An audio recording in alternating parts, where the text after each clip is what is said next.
You're listening to the Flickcast, a podcast about stuff nerds love. I'm Chris Ulrich, and joining me, Joe Dilworth. He's here 2 weeks in a row, folks. Give it up for him. I know. I'm still here. Yay. I'm glad. I'm recovering and I'm feeling much better. So we don't have to get into it. But every day and every way, I'm getting better and better. What's that for? Yes.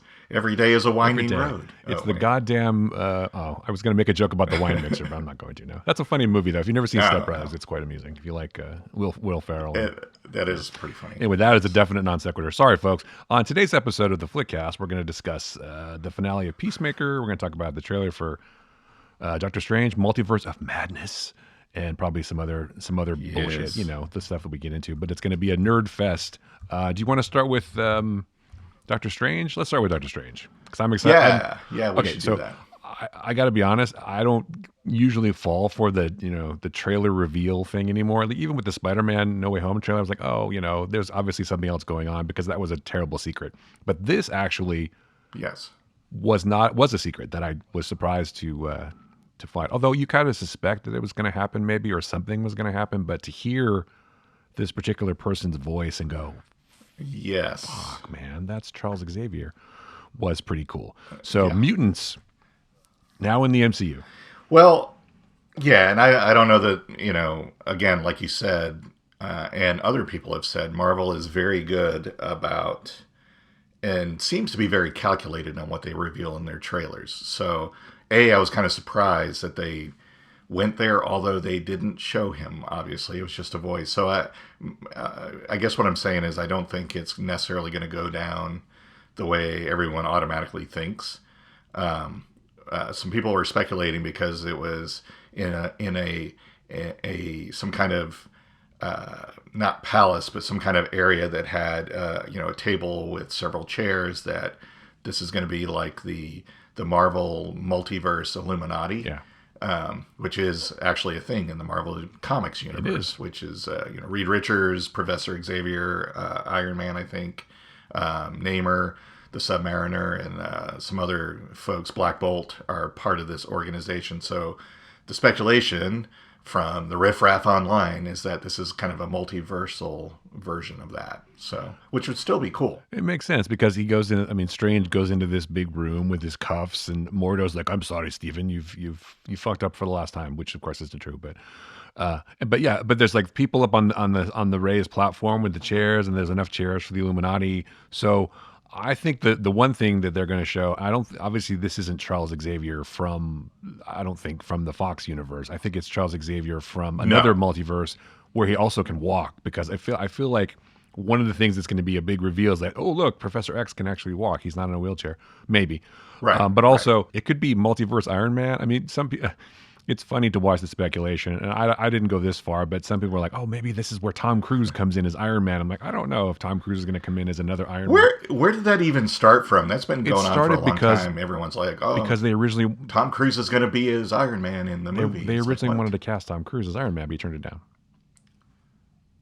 That's where it came from. So how did that go from back then to a rumor? Well, he's been missing. He's been sad about that opportunity missed, because his career went in the shitter because he didn't play Iron Man. So. Oh, I see. That's right. Okay. You can see that. So I don't think that's going to happen. Well, I don't know if it's going to happen. Sure. But I think it's more likely that you'll see Robert Downey Jr. again as Iron Man from a different multiverse, because again, he could be. How many different realities are there? Strange said it. So Iron Man could be alive in 50% of those, right? Or I guess the question is, that's what I wondered about the movie where Strange was talking about, I looked at all these universes and how many did we win? And he only says one, right? So is he saying that in every other multiverse Thanos is successful? Or is he saying that, because they really only saved, I don't know, I was confused by that. But I guess they did defeat Thanos, which had a ripple effect to all the multiverses, or are there multiverses where Thanos was successful? I don't know. But anyway. Well, I mean, he said he looked in like 14 million or whatever. He didn't say he looked in all of them. Well, that's true, but multiverse is infinite. But my question is, infinite multitudes. When Thanos snapped, did it dust everybody from every multiverse? Did it take out half of the multiverses? Well, that's what I want to know. That's what I'm trying to say. Because Thanos obviously... And did they bring that back? I don't know. That's a question. So I don't know if Strange could see all Yeah. those different realities of the multiverse, if that's what they're talking about. But anyway, that's off Oh the yeah. topic a little bit, but it does bring up some interesting questions, which I guess maybe will get answered down the road. Well, I think, Well, and I will say this too about the Marvel trailers, that even when the trailer reveals something, that typically means because they've never, as far as I can remember, they've never like shown all their cards in no, the no. trailer. So there's still stuff that's going to happen in this movie that's going to be like, oh crap, that's awesome. Well, yeah. I mean, So look at Spider-Man. It's like you saw Doc Ock, you heard Osborn, you heard Green Goblin, but you never knew for sure definitively that the other Spider-Mans were going to be in there until they were in the movie, until you were watching it. So right. if this is the reveal they're willing to give now, there has to be more stuff. So I imagine in subsequent trailers we're going to see maybe more of Charles, maybe, but maybe another little Well, tease of something else. But then once the movie comes out someday this year, it's in March or something. No, I don't even know when it is. it comes May, out that's in right, May. not March. May. I get those M months confused. Multiverse months confused. There's too many There's multiverse too many movies. Yes. M's in these months. Anyway, there's even an M in month. Oh God, it's the worst. So Oh, I need a jeez. I need It's a minute. endless. I need an adult can help. Someone help me. Anyway, I had I don't want to say chills because that makes me sound weird, but I kind of I was pretty excited, more excited than I have been in a long time because I was hoping for the crossover or at least to because once we saw Boner in WandaVision, I was like, Yes. okay, so they're hinting at something here, and why do that if it's not going to be if for a joke? I can't imagine they're Yes. doing it for a stupid joke. It's got to mean more eventually. So I don't know. Well, here's the other thing too. I'm pretty sure we got a quick shot in there of zombie Wanda from Hmm. What If, and the poster apparently people have done close-ups in certain areas, and it looks like there's Captain Carter's shield. So and one of the Doctor Stranges in the trailer seems to be the whack job Strange that destroyed his universe in What If. So I'm cool if this is also kind of like, in a way, I guess, legitimizing What If, that hey, it wasn't just a cartoon. It all connects, Well, right? it was So legitimate, but it could also still kind of be the thing we were saying, where it was like we're trying out these different concepts to see which ones people right, respond to. Obviously, people responded to Captain Carter. I think everyone, for the most part, likes Peggy Carter and liked, you know, her as a character and wanted her more of her in the show or in the movies and wanted more of Agent Carter. I think I would have gone for another season of that at least. But oh yeah, so the fact that that the shield appears, but I think it's interesting that the poster itself is even kind of what if-ish, right? Because the poster's like the shattering glass, which is kind yeah, of like the beginning of what if, where everything's different realities and everything like that. And of course, if you're going to go really, really deep into the poster, as people have, there are also maybe a silhouette of the Watcher. There's like zombie Wanda, zombie right, Strange, this, that, an yeah, eye, and some other stuff. So maybe we'll see some more of those things. There's definitely two Wandas, which are shown in the trailer because Wanda goes back to yep, looks at Westboro again, and she's like, "Why am I yeah, the bad guy? That's not that doesn't seem fair." I mean, I think that if you're talking about like astral projection or whatever, it's like maybe there's like two halves of Wanda or something. Like the one was out. Remember at the end of WandaVision, the one was outside making coffee or drinking tea. The other one was inside. So maybe that's she got right. split into two, good and evil. It's like that Star Trek episode where Kirk got split into two people. Remember that one? Exactly. Just like that. Just make sure you scratch the bad one on the So face, everyone so knows, yeah, everyone which one's the knows. bad one. Yeah, exactly. Yeah. That's freaking transporter incident 101 right there, man. How to deal, Exactly. Figure out the bad how one, how to scratch them on deal the with face. You're good. duplicates. You got to scratch one in the face. It's in the manual Well, I now. mean, Yeah. and even in the Illuminati headquarters, I'm just going to call it because they've got Ultron robots being Yeah. the sentries. They've got this really cool Right. looking statue of a person with a sword, which let's be honest, could be Captain Carter. I mean, she did come through a tunnel, right? That's So true. I'm just it looks cool and it looks very very Sam Raimi too, because even like the Oh, zombie yes, makeup, exactly. like when Strange does the thing with all the arms and stuff like that, that's total Sam Raimi right there. Probably all done Yes. practically too. Yeah, Knowing him, probably. I got to say, I'm very excited especially after seeing the trailer that Raimi is directing. I think he's definitely the right choice for this, and I'm excited to see the rest of it. Well, they're pumping up the horror a little bit too, which is cool. Which actually makes sense if you're leading into like a Blade kind of thing, because Blade is straight up kind of horror. A guy fights vampires, for God's sake. So if you're going to make the case that this kind of thing exists in the MCU, which it does, then there are going to be more horror aspects. There's definitely gods and monsters and space stuff, but there's also magic and demons, and I mean they're going to have to scratch that itch. I'm curious about one thing, and it was something that was brought up in the Spider-Man movie as kind of almost a throwaway line. And I haven't seen anyone really talking about this, so I'm curious as to how it will play out in Doctor Strange 2. But because Strange was blipped, or snapped, or whatever the hell they want to there, I forget. I don't know all the terms. But they very distinctly said in Spider-Man No Way Home that Wong is the Sorcerer Supreme right now, and Doctor Strange is not. Right. So I don't know if that bodes ill for Wong. If whoever's doing whatever's going on in Multiverse of Madness decides I got to take out the Sorcerer Supreme, I hope not, because I like Wong. But that's to me that's a subtle but pretty distinctive thing. Well, so, I got to be honest with you. I don't think there's any situation where Wong will die. I just don't. Because I mean, obviously in the trailer he's threatened. I mean, he's in danger. You don't know what part of the movie that is. That could be the beginning, for all we know.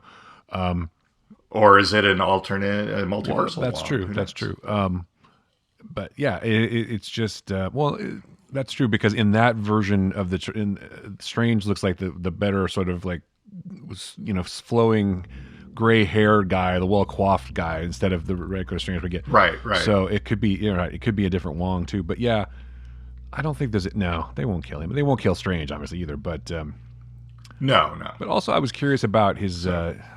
Now, this is where I should have done more research. See, people are going to think, "Wow, you don't even know anything because you don't research anything." You don't know every. I can't remember every character's name because I obviously am not a true fan. Right. So. His girlfriend, who is in the trailer 2 times, one in a wedding dress, which is obviously she's not getting married to him, but also she's in a lab coat, which you noticed too, which I thought was interesting. And it looks like Illuminati headquarters where she is. Because that's also later where it looks like Wanda is battling Captain Marvel or Photon or whoever it's going to be in the same place. Like she breaks into Illuminati headquarters, but that's also where is it Christine? Maybe. Where she is too, because she's wearing a different outfit. So has she been in one version of the multiverse? Is she part of the Illuminati? I don't know. It's interesting. You get these little pops of people in different outfits and whatever. So maybe Stephen is going through Stephen Strange. I call him Stephen because we're tight.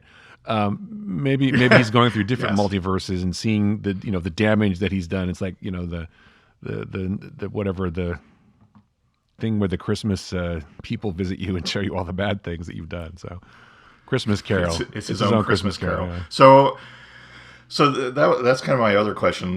Are they implying because of the spells that he did in Spider-Man No Way Home that he's broke the multiverse? Is that what the issue is? Well, he did break the multiverse because they were coming through, and I don't know if I can stop them.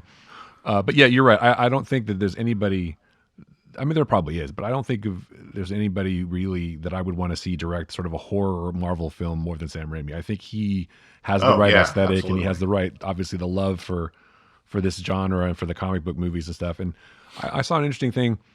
It was an interview. I think it was, I can't remember who it was with, but talking about Sam Raimi's like work ethic. It's like he makes these movies because he loves them. I mean, he loves Spider-Man and he loved making those movies. Yes. He's not doing it for a paycheck. He's a guy who's passionate about films and passionate about stories and characters, which is why I think he tries to inject a little bit more, humanity and stuff, which is why I think his Spider-Man movies are probably the best ones. Although this last one was pretty good, but more, I think almost more because of the gimmicks in some ways than other things. But I'm thrilled. It's going to be cool. I mean, that's how he started. Yeah. I mean, he made the Evil Dead movies because he just loved those movies. Yeah. And he liked working with his Michigan, friends. Too. And he's turned that into a career. Which is not like a place you go to make movies usually. No offense to Michigan, but it's like, it's hard to start anywhere unless you live in LA. It's like, I can't do stuff, but they did.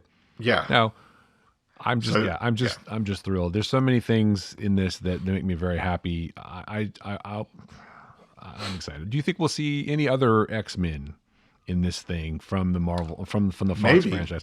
I don't know. Not Hugh Jackman probably. Go fuck yourself. But maybe. But That would be great if they just had that him like doing that, and it's like him. And he's not even made up as Wolverine. Just like either the Professor X that's in it, or somebody who goes, "Hey, aren't you?" And he's like, "Go fuck yourself," and walks off. I'm Hugh That'd be Jackman. great. God damn it. I think Yes, I'm the I'm goddamn, the Hugh goddamn Jackman. Wolverine. Yes. I think that we're gonna see Daredevil. No, Deadpool. I think we'll see Daredevil. Deadpool in this movie. If only in. See, people are saying that is him on the poster, and other people are saying it looks more like Spider-Man. Well, you could see Spider-Man in this for sure, but I think we'll see Deadpool, and there's a reason for that. There's one sequence where they're like tumbling through the thing, and you can see a bunch of different multiverses ripping. There's an animated multiverse, for God's sake. Did you see that? So it's Right. like if that's Yes. possible, even if it's just in passing, like Deadpool's off in the corner doing something, and he's just there, like when he opened the door in the Fox X-Men film, and the other guys were in there. It's like. Right. That they're going to do something like that. Deadpool is going to be in a movie for Marvel. Feige already said it, so it's like he's going to show up, and maybe He's standing there and he looks at the camera and winks, and then they go exactly, on. That would be great. that's all he has to do. It's just like promises of things to come. I don't think he's going to figure prominently in the movie, but I definitely think we'll see. Obviously, Charles Xavier. I think we'll see at least one other X-Men. Maybe Beast. I don't know.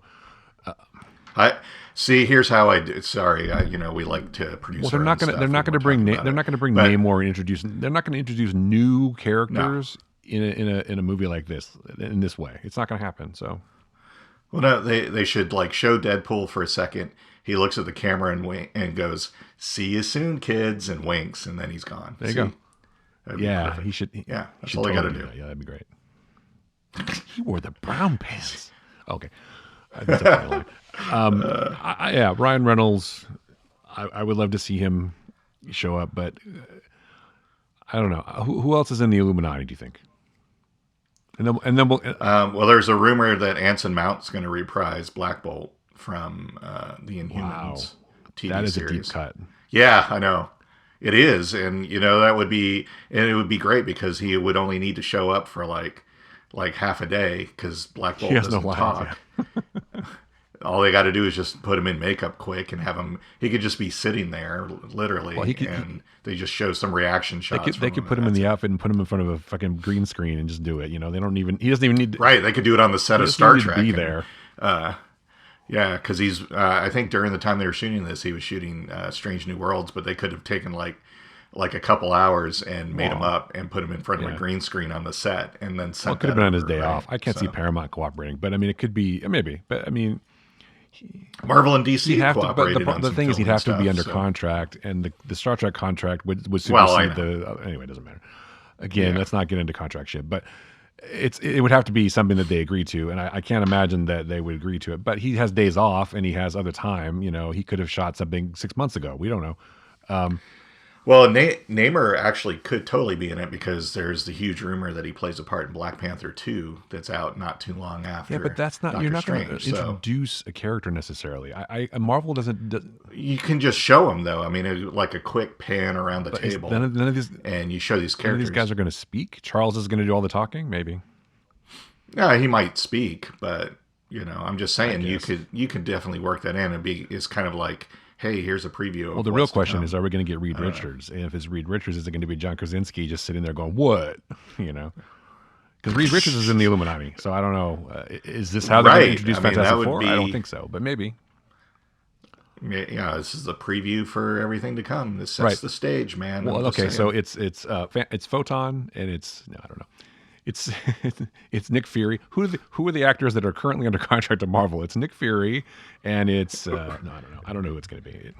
Even more importantly, who are the ones under contract that were shooting something for Marvel around the time that Doctor Strange was shooting? As we'll kind of talk about related to Peacemaker here soon. But exactly. That was pretty extraordinary, but not completely out of left field, but we'll definitely get to that. But I know we're talking about a trailer an awful lot, but it is a milestone in the MCU because you can say shit about Disney, and we have, But the fact that they're able to get all these properties together finally and be able to have these characters is a huge undertaking because they were all separated so long. And so to get them under one roof, or at least kind of be able to with Spider-Man, is quite an achievement, and also really good for Yeah. fans, because I think that fans want to see these characters the way they were intended to be, right? It's like these guys were in the comics Exactly. together. The Illuminati is a thing. Doctor Strange multiverse is a thing. It's all, part of the canon of Marvel. Although again, it's comic books, so shit can change quickly. But it's just great. Yes. I'm just happy to see. Look, anything with Patrick Stewart is fine with me. It's like, just give me Oh more yeah. Patrick Stewart. So will Magni? All right. So who's going to show? Who else is going to be in the? So Patrick Stewart is probably going to end up being Reed Richards. No, so Wow, that's weird. the original members of the Illuminati were Namor, Tony Stark, Reed Richards, Black Bolt, Strange, and Xavier. And so they could absolutely have. I mean, maybe that's where he's going. He's being invited to join, the Illuminati. It's like, hey, we've set up this group, and we want you to be a part of it from your Earth. We have to we have to tell him the truth.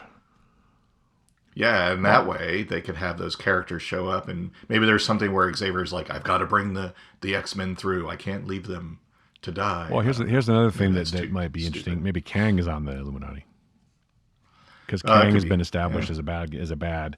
I mean, look what happened with the Yeah. TVA, right? It's Kang's world now. We're just living in it. Kang's world. that's Kang's right. world. Sorry, I shouldn't do things like that. Yeah. Yeah. Anyway, yeah, I forgot that. Anyway, Anywho, we should move on. Peacemaker. to, Yeah, we want to taste it, Peacemaker, baby. yeah. Sorry. That's as Jennifer Holland said in that behind the scenes, it does ask the ultimate question, and that is, do you One of the want most to important taste questions of our times, for sure. it? Yeah. So yeah, kick-ass finale. You know what though? We have to mea culpa, because I was wrong about one big fact. It was not Peacemaker who thought that they should not kill the cow. He was all for it apparently, but there was a Right. moment where he thought about it. Yeah. So then I'm going to make the case that it's not his story. It's Adebayo's story.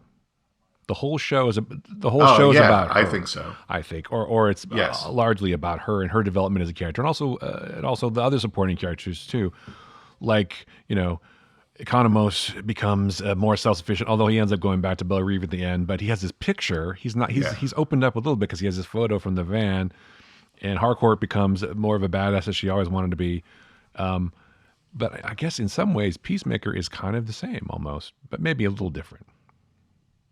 No, I think he's. No, I mean, I still think he's evolved and changed. I mean, he's like more like, I'm going to consider things now and not just do what I'm told. I'm not just going to kill for no unless reason. there's good, right, for even though it's for peace. But I gotta say though, there was some actually genuinely emotional and touching moments.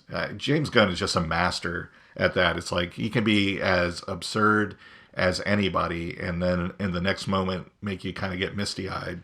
I mean, that whole thing with Economos over the radio. It's like, why did your human dye his beard like that? Yeah. And he tells this whole thing, and they're all like, you can even see, Peacemaker is like, man, I was totally wrong about this guy. And it was just like, wow, that was like an amazing moment. Well, to stop your big finale to develop that was kind of interesting, but it had to pay off because they've been making jokes about it the entire show.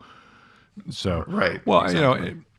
you have to accept people for the way they are. Maybe is what they're trying to say. I don't know, but it was an interesting twist with the butterflies that they're trying to actually help humanity, or in their eyes, trying to help humanity. Well, yeah, we're going to help you by possessing you and doing it right. It's like, wait, Well, what? yeah, exactly. So So- that's why, in the end, he might have, if that hadn't happened, maybe he would have said, maybe we shouldn't kill this cow.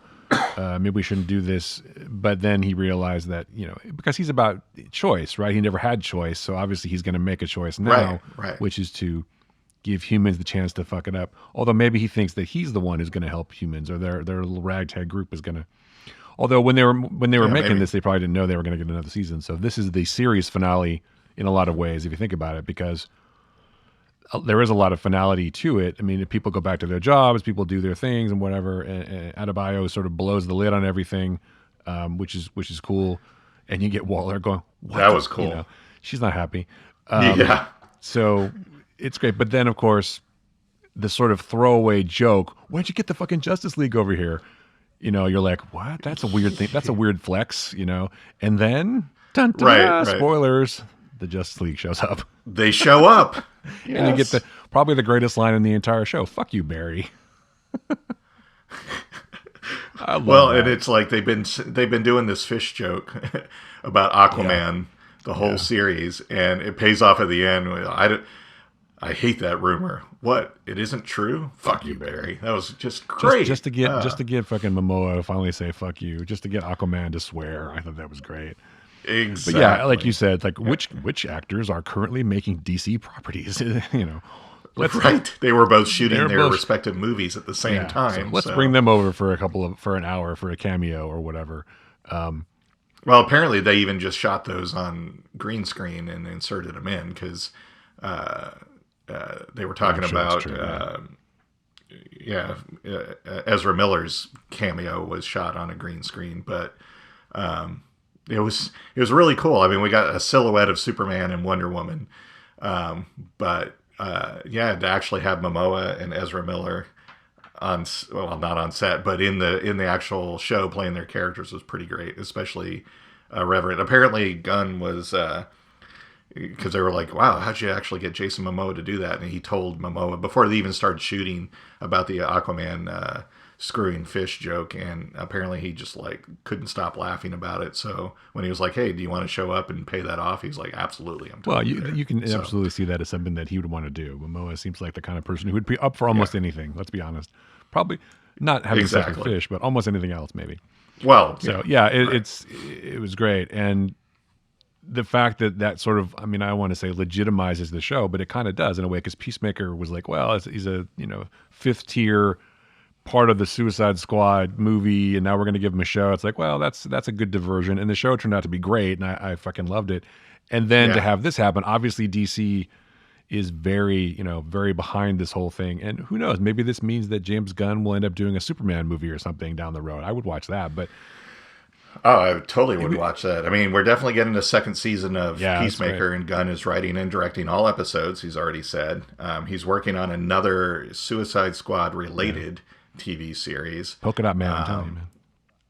I'm totally everyone's like, they need to give him a Justice League movie, because there was a period of time in the 80s where the Justice League was a semi-comedy comic with some very bizarre characters in it, and I think it would be cool if he made that movie. That would it would certainly be awesome. A departure from the Zack Snyder sort of version of things. I don't know. Here's the thing. I don't know if, because something like Suicide Squad can be irreverent and kind of bloody and violent and fuck you, that kind of stuff. And Peacemaker obviously can too, but you can't make I don't know that you can make a mainstream. I mean, I guess you could sort of say that the Guardians of the Galaxy is kind of a Justice League in a way. Yeah. But that's still got comedy, and there's no bad language. There's, some off-color jokes, whatever. But, I mean, maybe he could do it. I don't know. He could probably do almost anything. So I would be interested to watch it for sure. And maybe it would be a good departure from the sort of super dark thing they're doing, obviously, with the Batman, which is going to be super fucking dark, which looks cool. Right. I'm down to see Pattinson and Zoe Kravitz, which I think is a great Catwoman choice, but that'll be cool. That's coming out pretty soon, actually. But this could definitely be something he could try. I mean, maybe he's not interested in that. Maybe it's too much. I don't know. It would be interesting to see, though. I don't know. I think he's already said, Guardians of the Galaxy Volume 3 is the last Guardians movie, and I sort of suspect that may be the last thing he does for Marvel, because he seems really invested in the DC characters, and they seem to be like, what do you want to do? Go ahead, go do it. So maybe they'll just give him control over the DC properties like they did for Zack Snyder, or they tried to. Maybe it'll be James Gunn's version of the Justice League and of DC. I don't know, man. Can you see him doing a Superman movie, though? I don't know. It just seems like that would be. I don't know about a. What's Superman going to do? Make dick jokes? I don't know. I don't see that happening. I don't. Right. I don't see. He's going to pretend to jerk off, and I don't know. I don't know. It's hard to know. Yeah, I don't know that I would necessarily could see him doing a I think he's more. I Superman think maybe movie, James but Gunn is more comfortable in an R-rated space too. I think he'd love to make I an think he R-rated is. Yeah. version of Guardians of the Galaxy, which I would totally love to watch. But I just don't. Yes. I don't know. I think he's going to stick. I think that's one reason he likes these sort of side characters because he can do more of James Gunn's spin on stuff. Where I'm sure he's locked down more with what he can do with Marvel, obviously. And you're also making Right. giant mainstream, characters in a giant multiverse or whatever. And with DC, it's like, yeah, here's Suicide Squad, which did okay, but you can take these characters and kind of do whatever you want with them, and then spin it off to this show, which you can kind of do whatever you want because Peacemaker was Yeah. not a super popular character, and now you're changing it up. I do like the fact that they're bringing the one of the elements from the comics though with Peacemaker's hallucinations of his dad, which I think is pretty cool. So that's Right. obviously that means Well, and Robert then we Patrick's can. can come back next season. So that's nice too. Yeah, that's what I was going to say. Here's the thing, though, because of certain characters no longer viable. I'm also not just excited about a second season, but we're I would think apparently going to get a new dance number at the beginning, which would be great. Oh, you would hope So so. Yeah, yeah. It's funny how yeah, that dance number has become a thing. It's just so weird, and it makes perfect sense for the show. It fits, and then all the characters that are dancing. I feel like Judo Master is going to be a more prominent villain next season because he very yes, broken up about still eating the. I thought what was going to happen at the end is one of the last remaining butterflies was going to get in there, but no, there is one there was left, one left. That's right. and but he just fed him the last of the nectar stuff. So, I mean, is that it for Goff? Is Goff finally going to go, or is he going to figure out a way to keep feeding him and keep I him don't know. around? It's one of these questions and many more will be answered in I know. Peacemaker season 2. Goff, Goff and Eagly will team up in season 2 to take on evil. They can both fly. Yeah. Yeah. It was just I watched sometimes I watch things about other things, and so there was a video going around about some I want to say Easter eggs, but some things about this episode, like the point where they're trying to get Eagly to take the helmet. It's like just like James Gunn's Sandlot. It's like these two characters echoing each other, which I was like I don't know Oh, why right. I was thinking about the Sandlot when I was watching that scene, and then I was like, oh yeah, that's right. But it's just funny. He and Vigilante just such giant children, and they blowing shit up at the end. It's nice to get that sort of finale thing where how everybody's going to be because how everybody's going to be. Obviously, they're all going to be fine. I wonder if she's going to have her own daughter killed. Probably not. It's pretty I don't candid know about because that, she's a pretty but hardcore. So pretty who knows? ruthless. Although we have no way of knowing because she never had a daughter in the comics, so we'll never know. But Right. it'll be interesting. But Right. yeah, I just really like this show a lot, and I'm not 100% surprised that I was wrong. I kind of thought that's the way they were going to go, but that's what I think makes the show good. It does, in some ways, change expectations. I expected there to be more of a bigger, payoff and more of a bigger sort of character moment for Peacemaker, and it's there, but it's more subtle. But the real sort of John Wick moment is out of bio, right? She comes out, guns, John Right, Wicking the shit out of exactly. everybody, and human torpedoes right into that thing. Which That was pretty great that he Activate. just says that, and she goes, yeah, "Activate torpedo mode." and she goes It's like, wait, flying what? into the thing, and then drops out of it with all the goo, just like Drax in Guardians 2. Yeah. He loves Yeah. getting people all gooey. That's kind of funny. But But then they have like a very Yeah. touching moment in the hospital that I was like, man, that was like, wow. And then him and Harcourt, it was just like, I mean, they're a team now, even though they may have gone their separate ways, but they came together as a team. Yep. And so that's going to be obviously like the second season, something comes up and it's like, well, let's go save the get the world band again. back together. Get the chainsaw. Someone's gonna have a chainsaw. Grrr, let's go. Vigilante's like, I got my chainsaw. I thought originally it's like, oh, Vigilante, he's just like, the extra comedy element, but like his character, I don't know, just they did a fantastic job. James Gunn did a fantastic job really developing all the characters and making you actually care about them Yeah, definitely. and like them. And he's very good at, much like Guardians, taking these diverse oddball characters that you would never in a million years think would work well together, and they do. It's like, Well, geez, it was really, James really Gunn good. gets a lot of credit, but let's not forget Freddie Stroma, who's playing Vigilante. True. He. The Yes. funny thing about him is he's got that. I mean, it's not funny, but the thing about him, he's got that sort of hardcore. When he puts on the mask, he's like he kills people, right? He's like he's a Right. sociopathic killer who only kills bad people. But then he's like vulnerable too. He's got those stupid glasses, and it's a great Yeah. character. I wonder who came up with the glasses thing because the glasses thing makes the whole thing work. I think in a lot of ways Yeah, I that's think that's a really so. good prop for him. But he does a great job of coming across like that. They're all really good. Jennifer Holland's really good. Cena is excellent. Daniel Brooks, everybody is just Yeah. really really good in this thing. And you're right. It's just they take the time. Like you were talking about the Economos beard thing. What other filmmaker or person in a series would stop the entire finale of his show to pay off this thing about the beard? I mean, who Right. does that? James Gunn, And make it very important to the right? character, and just make it this moment where you're like, damn, that was just beautifully written. Yeah, it's So exactly right. yeah. And the fact that they do that, and the fact that it resonates so emotionally, which it does, because at this point we actually give a shit about the character, right? We care about Economos because Right, he's been exactly. developed so well, and you're just like, wow, I can see how that would hurt because we've all been hurt, we can all identify with that. So it's just Yes. those kind of things that make this, I think, elevate this show above a lot of other things that happen. I mean, I think it's probably one of the best superhero shows I've ever seen. Honestly, it's just when you talk about characters, it's funny. They can do a lot more on HBO Max. Like the Titans show on HBO Max is also really good, but I think it's because they can be more Yes. real. I know that's a Yeah, stupid word to say about a exactly. comic book show, but there's real conflict, but it's more cartoony on that show. This show is less cartoony, but it's more like ridiculous Yes. and cheeky, I guess is a good British word for it. But it works. It just works. I don't think there's very many things that I don't like. In fact, I don't think of anything that I don't like about this. I mean, there's some.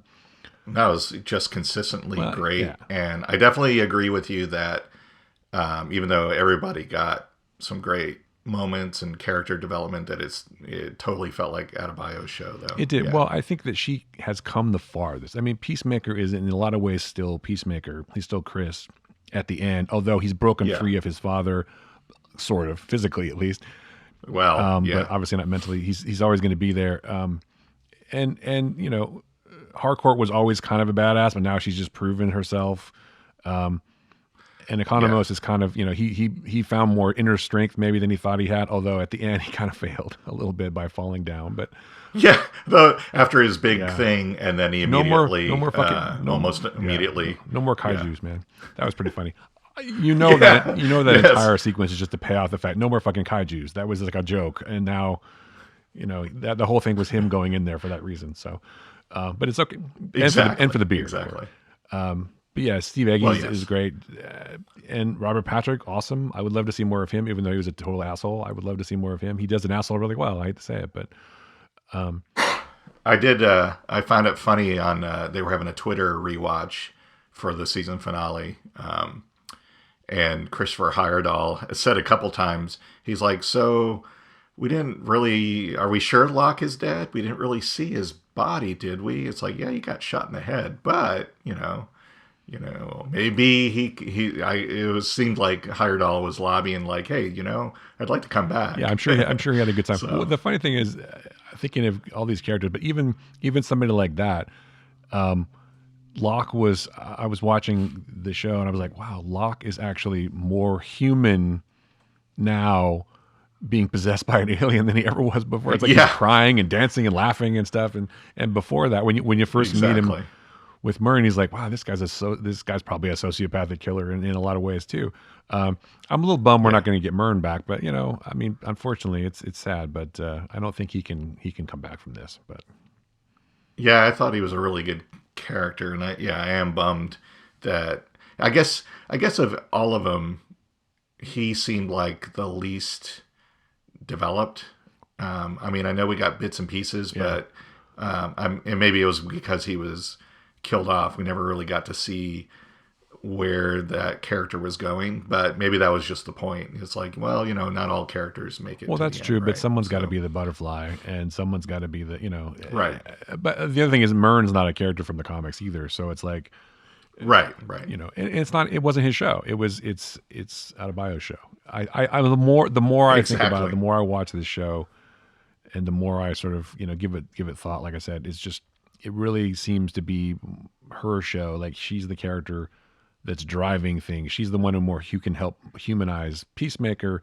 She's the one who helps Harcourt sort of get to her level that she needs to get to. She's the one who comes in sort of at the end and saves everybody in a way. I mean, she saves Harcourt for sure. Sure. She finds that Yeah. fucking God-given talent that her mom said she had, and she does have it. So, and Yeah. and it's also nice to see someone who's not, and I'm not going to say this to be an asshole, who's not sort of a typical looking action person. You know what I'm saying? Exactly. She's a human. Yeah. She's a No, regular person who kicks ass because Yep. her friends are in trouble. She rises to the occasion Yes. because her friends are in trouble. Her surrogate family, if you will, because she's got a family problem, obviously, just like Peacemaker does, and they all do. I suppose if you dug into the backstories of all these characters, they all have fucked up family lives, right? Yeah. I still I want to meet love, Vigilante's parents next season, by the way. oh, don't tell V, but after Eagly, you're my BFF. But I definitely want to see her, Vigilante's family, though. yes, exactly. But she's like this huge badass and does all this stuff, and then just like, I don't know, it was nice seeing the like joy on her face when she went home to her wife. It was like, that was really cool. Yeah, So, well, I mean, I'm worried about her now, obviously, so that'll be explored, I'm sure. Well, yeah. And maybe that'll be a big central theme of the second season, where she's in trouble and the team has to come back together to help her out. Who knows? That could be. They go against Waller. But it won't be. It won't be a. It won't be a situation where there's another alien invasion or anything like that, though. It's got to be something else. So. No.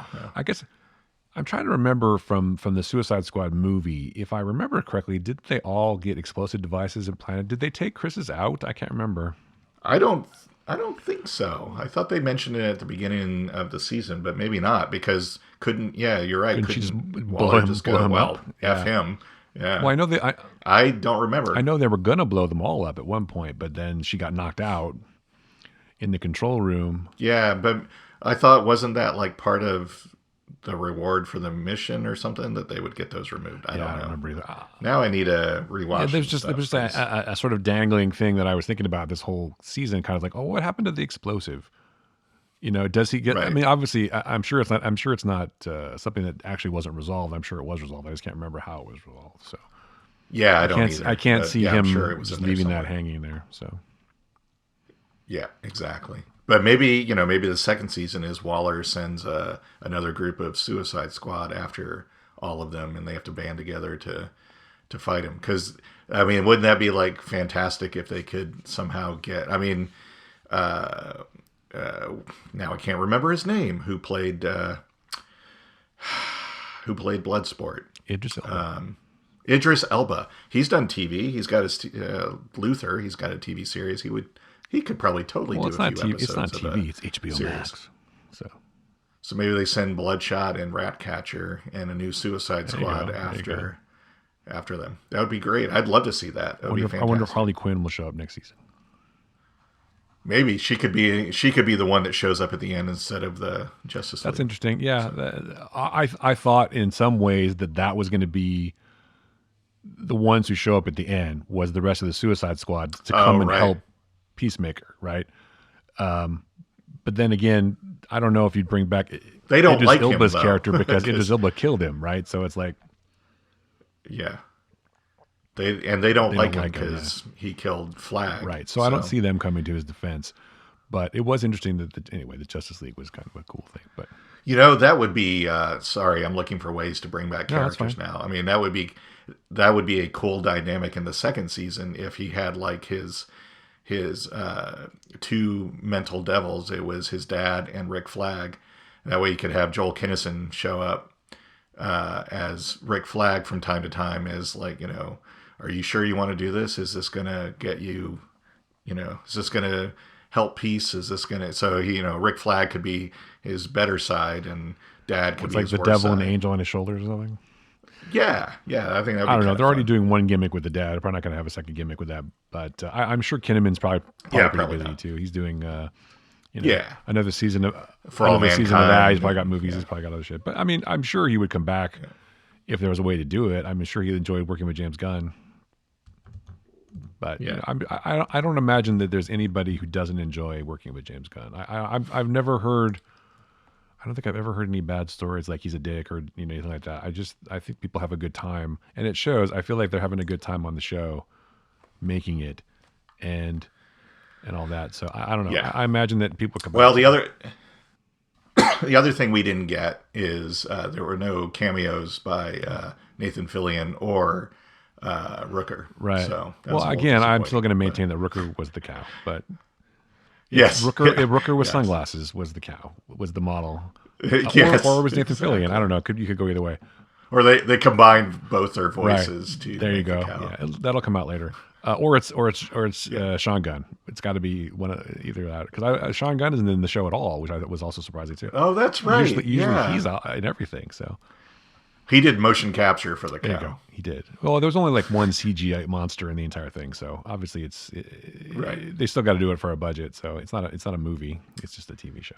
Exactly. Anyway, but I think that in the second season, if I have predictions, we'll definitely see some new characters. Waller might figure more prominently in the second season. Maybe she'll end up being, but you're right. Maybe they'll send a new Suicide Squad to kill the old Suicide Squad, and maybe there'll be some. That would be interesting because you could have Bloodsport show up, or maybe Will Smith will come back. Who knows? You could have they could come, but they could be conflicted because now he's doing good. He saved the world. That could be a good conflict. So maybe that would be interesting. But I think you'll definitely. I just know there's going to be a scene. There has to be a scene at Vigilante's house where he and Yes. they're just sitting there with his. They're either like Bible thumping parents or some or like hippies. I don't know. They're going to be something. They're going to be, and that'll be a good place for like cool cameos too. But he's got it. Something has caused him to be the way he is. Yes. Or maybe his parents are dead. I don't know. But it would be interesting to see that kind of sort of perfect suburban dynamic turned on its head, and they can talk more about how Batman's a bad person and stuff like that. So It's like a Brady Bunch family exactly. almost. And all of his brothers and all of his siblings are like perfect. And like, well, my brother's a doctor, and my sister's a this and that, whatever. What do you do? I'm a serial killer, or whatever. Yeah. It's like, we all have our places. We all have our man. places, yeah. And his mom would be like, he's just trying to find himself. It's all good. So Yeah, we've always encouraged our kids Right. to be who they we've want always to be. encouraged our and stuff children like to that. pursue their passions. They that's always my parents. They bought me my first clock when I was 8 years old, or something. No, they like that, can't you be know? like they can't be like Peacemaker's dad at all. They have to be like they encourage him. They Oh, encourage him right, that they're not yes. going to buy him a gun or something like that. But it's like we've always, my son is a concert pianist or something. Whatever, and like he's trying to excel. He's Or trying to impress his father, right? That's what it is. And so Or they bought him his first gun when he was 8, but it was a Nerf Right. gun, and like there's several scenes of him like kids that he plays with all like the Nerf darts on their foreheads. He's going for 'Cause he headshots, Keeps yeah. shooting them all. Yeah, And and he's like, that's how he perfected. he shoots his, him in the head, then he like jumps on him and tries to stab him 20 times with a rubber knife too. Yeah, One scene- exactly. In fact, that's how the show's going to start. The first episode of the show is going to be an opening where it's Adrian Chase, Vigilante, as a kid, right? And you're going to see Yeah. how he becomes Vigilante. He's going to be chasing kids and trying to kill them, like in playing With Nerf weapons really, and really stuff, yeah. aggressively as a kid, and Yeah. that'll help inform his thing because he's And- a and- breakout character. I'm sure they're going to do more with him. There'll be the touching moment where one of the kids accidentally elbows him in the nose and breaks his nose, and he goes home, and his mom and dad, his mom has the pep talk with him. It's like, don't let this deter you from what you really want to do, kind of thing, or something subversive like that. Yeah. So probably none of that's going to happen, but that No, would be but I funny. think we will see more about how Vigilante developed because I think Yeah. that, again, I think he's a breakout character in the show. People, I think, are Yeah. responding to the character because he's a sociopath, but a sweet sociopath, right? So but Right. he definitely broke out, and I think that they'll explore his backstory because we've seen a lot of Peacemaker now where he comes from. So we got to explore maybe the origins of Adebayo a little bit more, and we'll get some backstory with her probably and her mom. Harcourt. Yeah, we got to find out more about where Harcourt comes from, which we haven't. I would say of all the main characters, well, I mean, Harcourt and Economos don't get as much development as the others, but Yeah, that's because you probably can't true. do it for everybody. It is basically a show about Chris Smith, Peacemaker, but it's about him Right. and Anabayo and their relationship. But it's like my family was shit, and now I have a new family, so everything is fine. So anyway, Economos will be like, well, as they're telling stories, it's like, well, how bad was your childhood? He's like, actually, it was perfect. He had like the perfect family and yeah. all that. He just, that's why he's just like, yeah, my parents did everything for me, so he had no ambition to like really go anywhere or Well, anything that's like what it'll be. that. Yeah, he had like a So, doting mother who did everything, and they gave him, yeah, whatever he wanted. He had a perfect like middle class upbringing. He and his sister and his other, they lived perfectly in a nice suburban household, and he went to good schools, and he had every advantage, you know, every mediocre white dude advantage. And you're right. It's like he has exactly. no real ambition. It's like I'm happy being in like middle management, and just Right. sort of doing whatever. So him breaking out a little bit and doing more, spy shit. It's like I don't want to be in charge of anything. I just Yeah. want to do some cool computer stuff and get some money. That's Well, all I'm that's it. really That's it. But caring about. he does have a bit of a, because if you think about it, he is pretty violent too. I mean, he Yes. chainsaws the gorilla and he shoots all the fucking neo Nazis. Exactly. So he doesn't Yes. talk about that. It's like where does that anger come from? It's got to come from somewhere, right? So we're going to see that. I Right. think under Yeah. the surface, Economos is a very angry person, and we don't know why. And it's not just because of his beard. Obviously, the beard is sort of a. I mean, the beard is a metaphor, I think, because he was probably a fat kid who was teased, and he's angry, and he's like, doesn't have a girlfriend. Yeah. And so, of anybody in this show, he's probably the most subversively dangerous. He's like, because he's so contained, right? When is he gonna Exactly. explode and start killing people? Oh, he already did. So there you go. Yes, he did. A couple Couple times, yeah. times. But it was weird. I mean, it's not the character you would necessarily expect to come up with the chainsaw and chainsaw the gorilla, or even more extreme, come up with the machine gun and gun down all the Nazis. So Right. it was Exactly. interesting. So that's development, I guess, of some kind. Well, and he was like, I don't like any of you people, and I don't know why I'm here. But when it came to it, he came through for everybody. Well, and Right. also So he has a photo of yeah. everybody on his desk now, so that tells you something Yeah. too. And he's the only one, Except for Harcourt's not in the photo, but she took it. But yeah. right? But that was probably like the first time in his life he felt happy. You know what I mean? It's Right. like now I have somebody and people in my life too, and I have these people that have accepted me. We still fight and squabble, but deep down, I know they've accepted me, and I'm one of right. And that them. was So talk about direction. People talk about like directing shows and how important direction is. I just wanted to point out one bit of direction in this episode: the ride in the van or in the mobile home as they're going towards the cow. You're basically an observer sitting on the bench watching these three people have this conversation, or two people, and then the silence after it's just yes, the thing with his, they drown her out. It's like they're silent, they're quiet for like a minute or something while they're driving up to where the cow is, and that's good direction. It's like, I'm going to put the camera here, like we're in this conversation, and we're just going to be yeah, uncomfortable with these people because of the uncomfortable silence. I mean, I've been around people like that who are fighting and then they just stop talking. It's like, what's going to happen, yeah, And exactly. it's like, it was really, lots of directors can swoop the camera around and do cool camera moves and do this with that. We got cranes, we got this, we got that, we got helicopters, we got drones. But a confident filmmaker who knows what they're doing can just let the camera sit there and tell Yeah, an entire exactly. story in a moment of silence, which I thought was fucking cool. So anyway, that was a really good piece of direction, if you want to know. So I agree. good Yep. business. Sometimes silence and no motion conveys a lot, right? Yes. Sometimes the drama's in the Yes. pauses, someone said.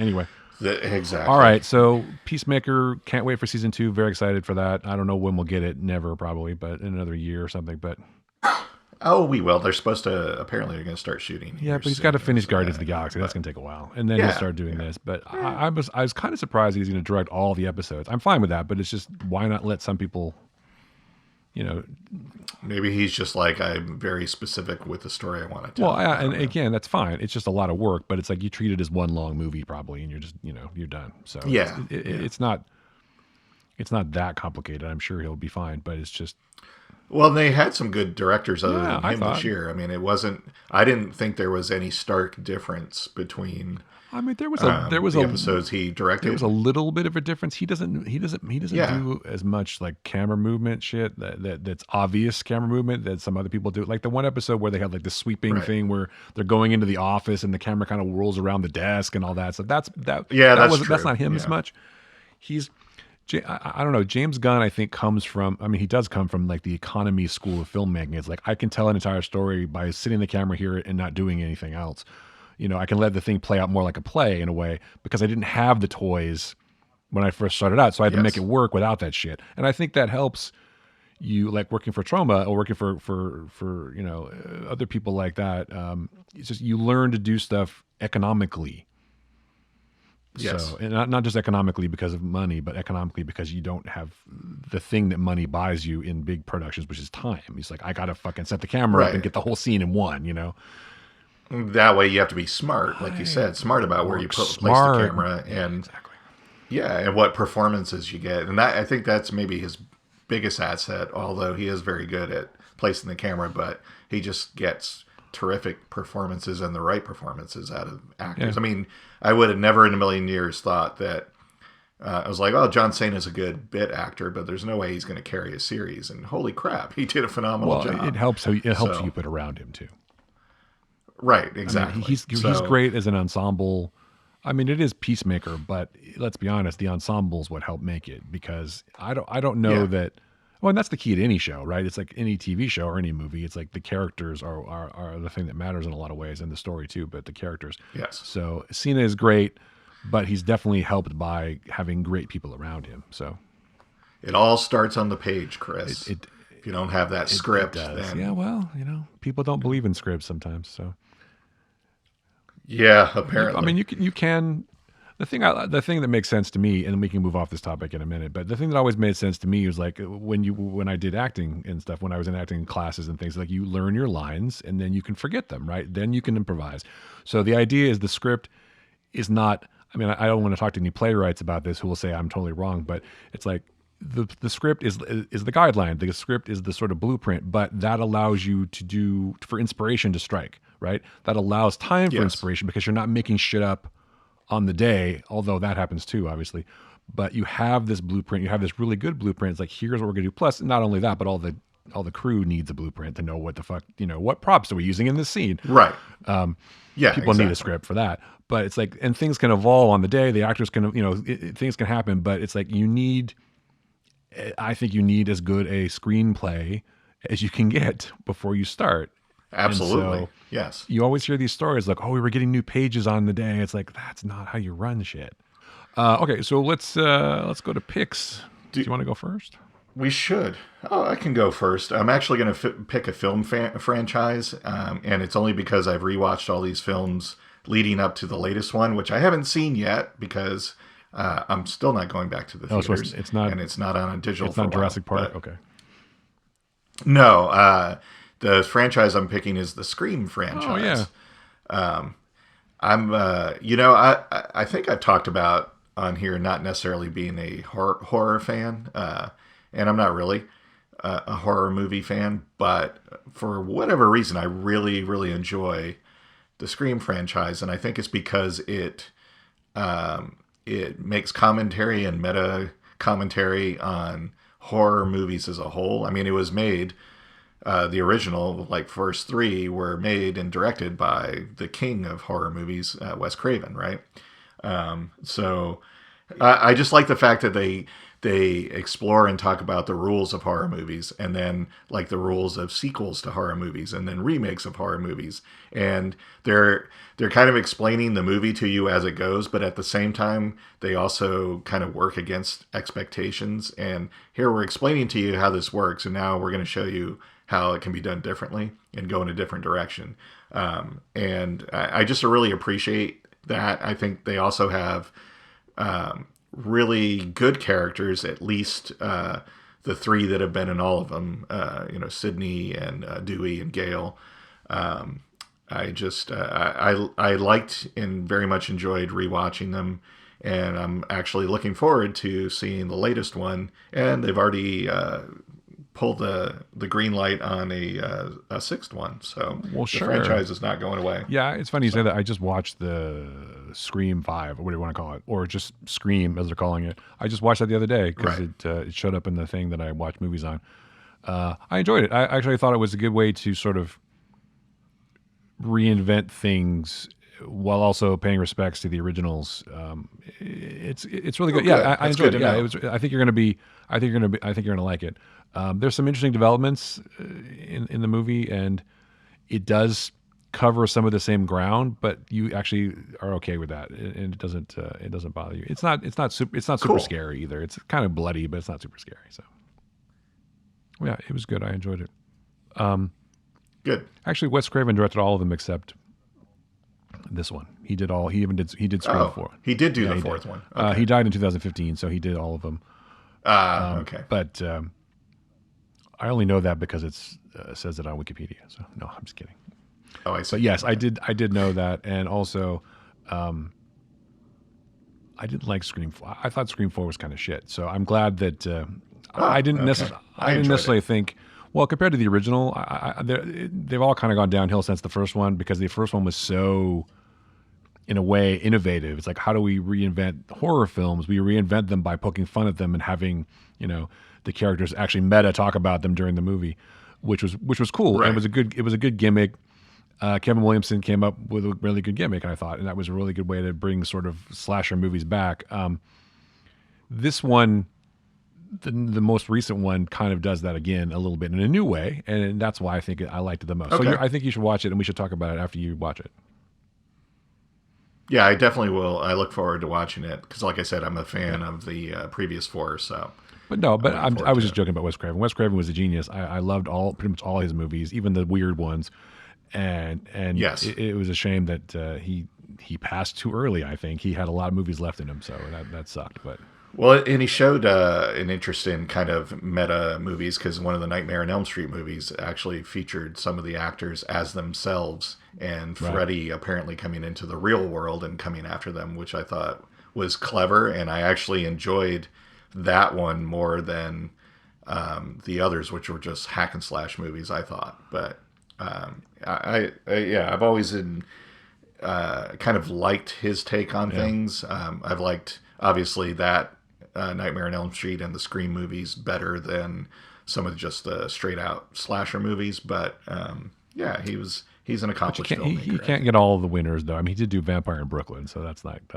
Well, But that's listen, true. he did Serpent That's in the true. Rainbow. I mean, come on, that's a kick-ass movie. But anyway, yeah, he did a Yeah. great job. Obviously, the Nightmare on Elm Street movies came around when I was a teenager, so it was like they scared Yeah. the shit out of me. He was great. I'm sort of Good. I'm sort I'm of looking forward to it hijacking then. your pick. I apologize, but That's okay. Is that going to be your pick? it's not. No, it's not. Actually, my Oh, pick okay. is a movie also, but it's a movie that took me a long time to watch for some reason. 'Cause it's been sitting here as a screener on my pile of screeners for a month or two, and I finally got around to watching it. My pick is a movie called Licorice Pizza, directed by Paul Thomas Anderson. I really want to see that one too because I Okay. like Paul Thomas Anderson's of all, movies. So don't I won't spoil spoil it. First of all, but- the movie, I love this movie. I don't know why. It totally appealed to me because it's a time. I mean, I wasn't 15 or 16 in the 70s, which is when it takes place. I think it's 73 or 74. But it's kind of like the same vibe as when I was a teenager in the 80s.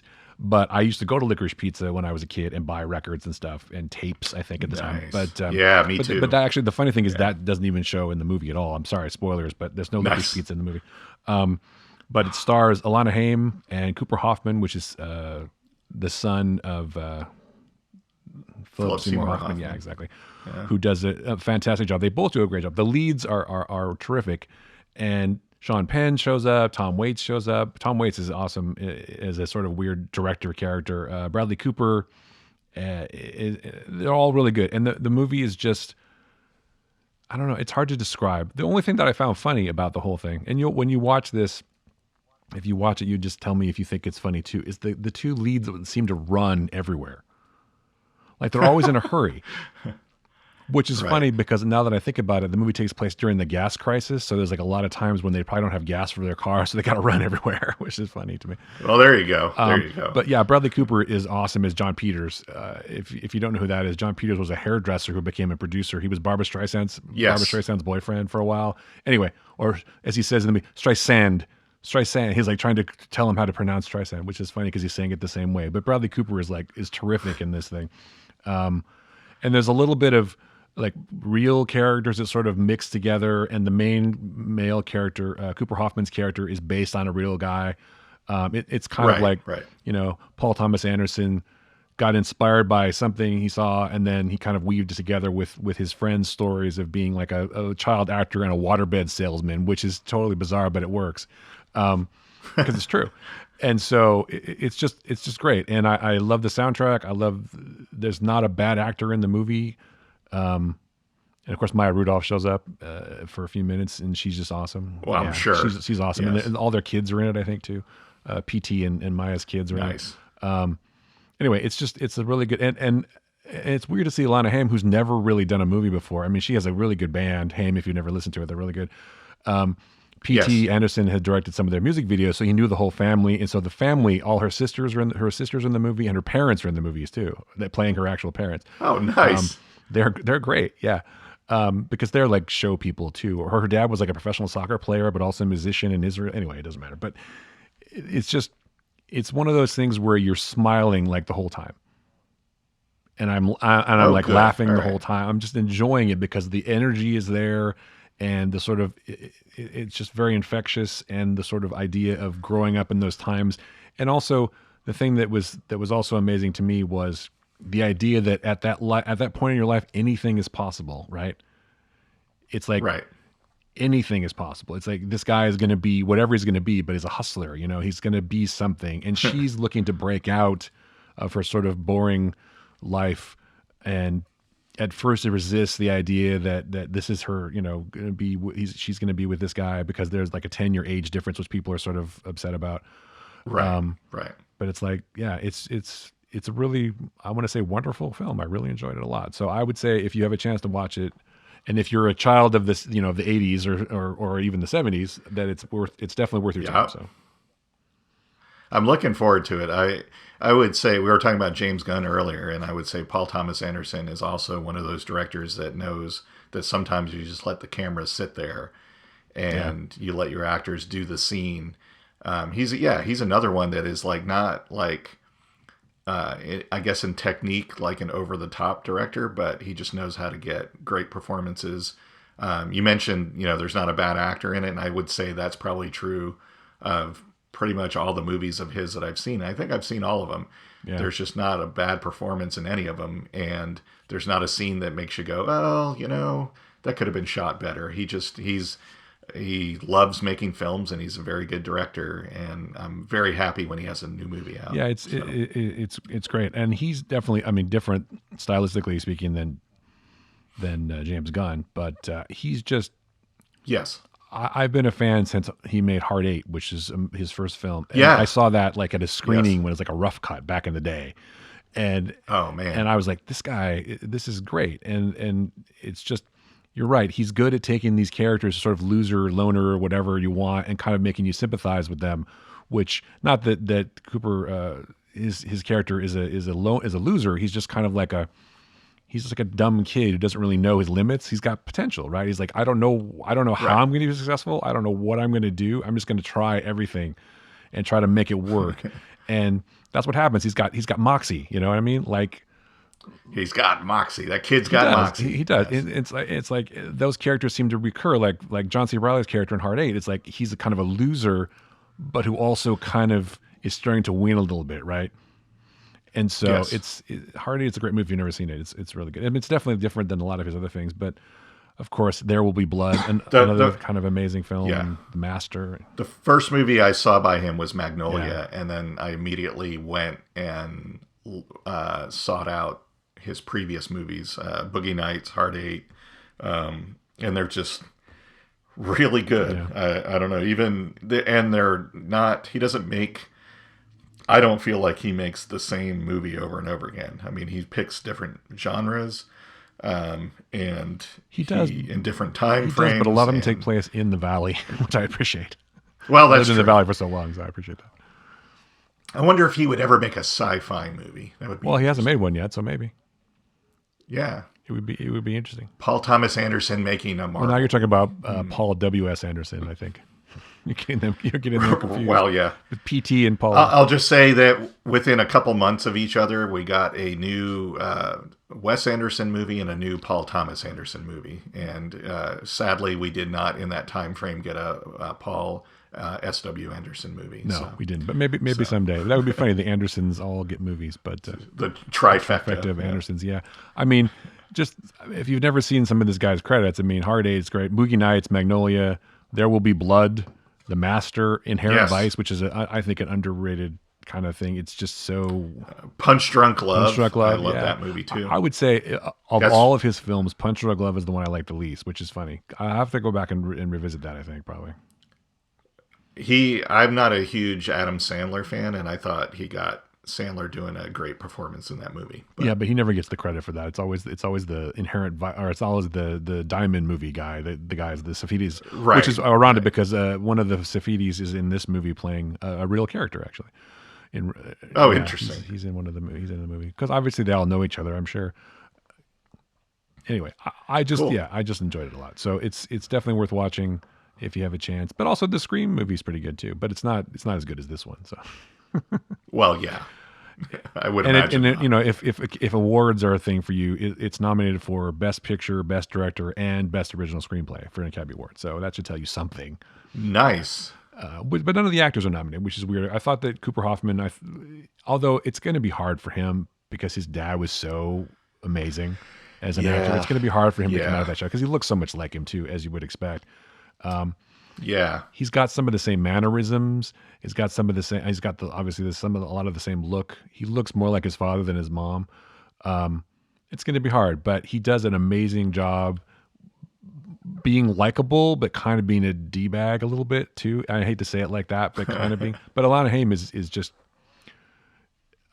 She does such an amazing job, and she's like super confident and super like developed as a person and an actor already in like her first movie. You know, it's like, how did this person get this way?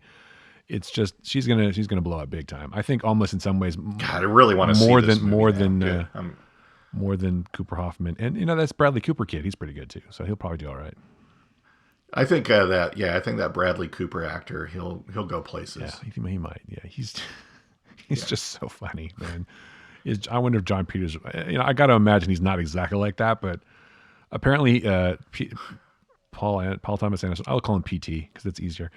Had to negotiate with John Peters a little bit to say, you know, to allow him to be used in the movie to sort of create this caricature. And John Peters, one of his few stipulations really was you have to use my most successful pickup line in the movie, which I think is, do you like peanut butter sandwiches? I think that's the most successful pickup line.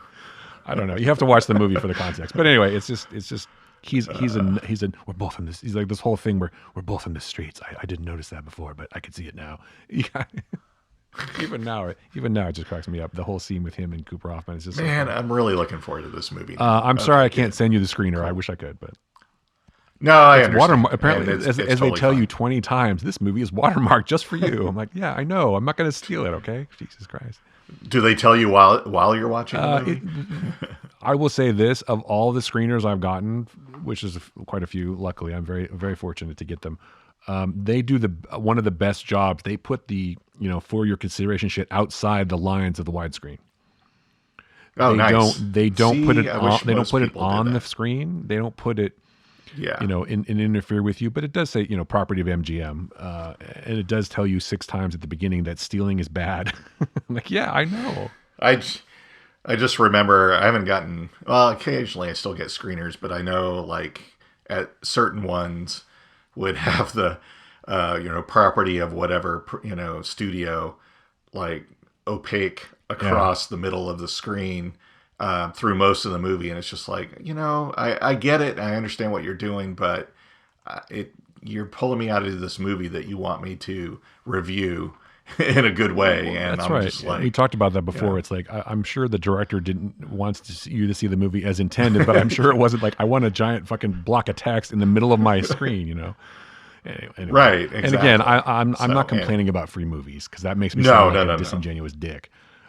It's just It's it's cool to just, get Academy screeners. Thank you, Academy, but also thank you Directors Guild of America, which is why I get stuff because I'm in the Directors Guild. But right, right. it's just it's cool to get them, and they ship them all the way to Austin too, which is nice.